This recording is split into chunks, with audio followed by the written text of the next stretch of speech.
Hi, this is Tim of the 1916 Company. Welcome and thanks for logging on. If you love this watch, email me, Team Mosso at the1916company.com for purchase, pricing, and availability questions concerning this watch. And it is a rare watch that earns a movement forward thumbnail and open, but this watch deserves nothing less. From Gronefeld of the Netherlands, this is the 1941 Remontoire, featuring a 8-second constant force device activated every 8 seconds, a buffer between the barrel and the escapement to ensure constant force, thus constant amplitude, and very easy regulation of this watch for superior precision. The timepiece includes the 1941 case, which in addition to being a distinctive shape and profile, is also 39.5 millimeters in diameter. This one is in steel. It's 10.7 millimeters thick and from lug tip to lug tip, 47.2 millimeters, with a 20 millimeter spacing between the lugs. The model was launched in 2016 and only 188 were made. It sold out quickly, and there were many different case metal and dial variations, meaning the number of any given style is even smaller than the already tiny production run of 188 movements. So the watch is easy to wear. On my 16 centimeter circumference wrist, you can see this unusual buffalo strap. Very soft, supple, although a brand new strap. It doesn't require breaking in quite the same way that alligator does. As a result, it's already quite supple. The watch fits easily on my wrist, and I can see this wearing well on a wrist as small as 14 centimeters circumference. It's flat enough with a concave bezel that'll slide underneath a dress cuff, and over the top, which exaggerates the width of a watch, you can see the lugs are still well inboard the edge of my wrist on both sides. Ooh, what a buttery strap. Reminds me a little bit of Grand Seiko in that the strap, although brand new, feels as though it's been broken in. We have conventional orange leather on the bottom, Gronefeld factory strap, no crimping, no gouging. It's thick cut, it's substantial. You can see that it's been cut in profile, a sheer cut with lacquer for refinement, sort of a medium brown on top, and you can see it terminates in a buckle that features Gronefeld's branding and a profile that resembles that of the lugs. It's probably made by FTOR, which I believe is a Richemont-linked company in Switzerland. Taking a look at the case now, it is complex. Look at the junction between the lugs and the case band. Look at the concave. Look at the degree of polish.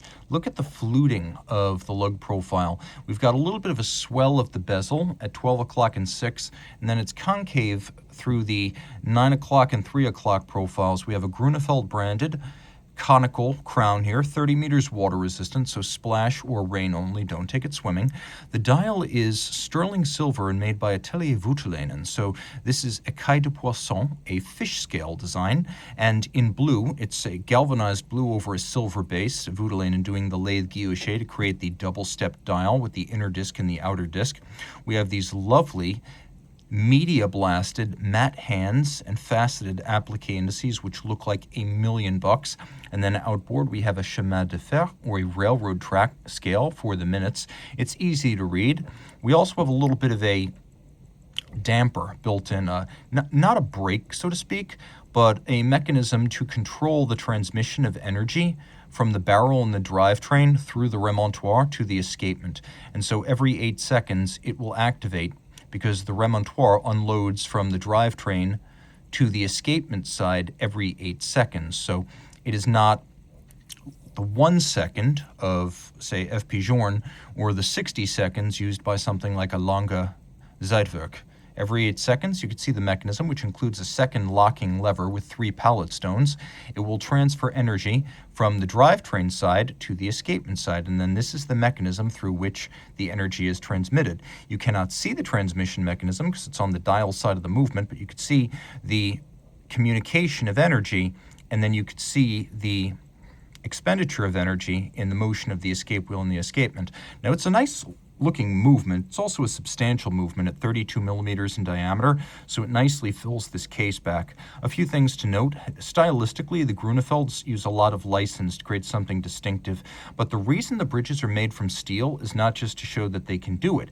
It's a more durable material. The Gronefelds have gone through a rite of passage that many top-end watchmakers do, which is repair and restoration. And what they found is that a lot of older German silver and brass bridges were damaged, and then the decoration, Côte de Genève, could not be repaired. You can't really fix damaged stripes, but what you can do is you can repair the 3 different finishes they apply to their steel bridges. So in addition to making the bridges of a more durable material that's less likely to damage, the mirrored bevel, the satin channel that runs along the outside, and then the media blasted recesses, all 3 of those decorations can be refinished and repaired if damaged.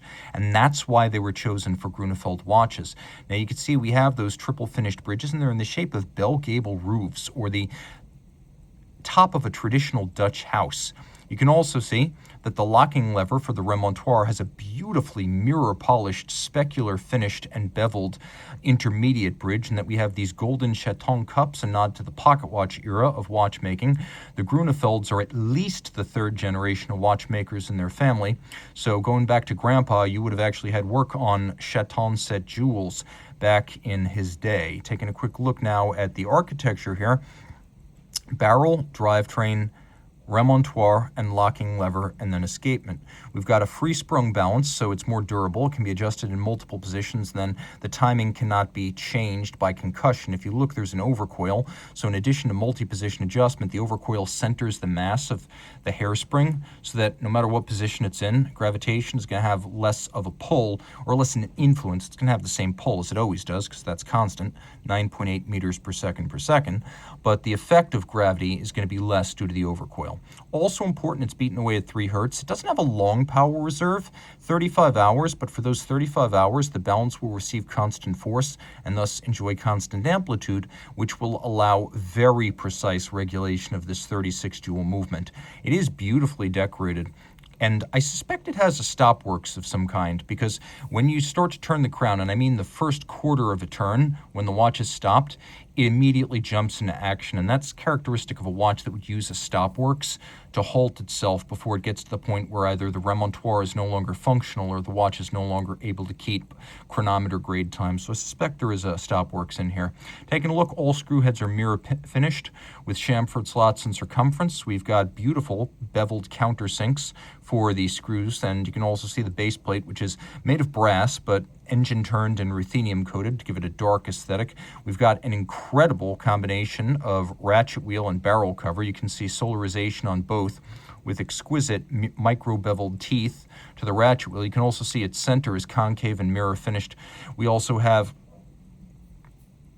a great deal of mirror polished steel. If you've ever wondered what black polish is, everything that turns black as I tilt this away from the light, that's black polish. It's a type of polish that reflects light at only one angle, and if you're at anything but that angle, it's not going to look bright, it's going to look black.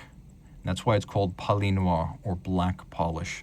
This is an opus, perhaps the greatest watch created by the Gronefelds, and I can tell you, anecdotally, perhaps the most requested watch when collectors come to me looking for a Gronefeld timepiece. Powered by the G05, the 5th movement made by the Gronefelds. It is absolutely spectacular. You will not be disappointed. So reach out to Team Mosso at the 1916company.com for purchase and pricing details.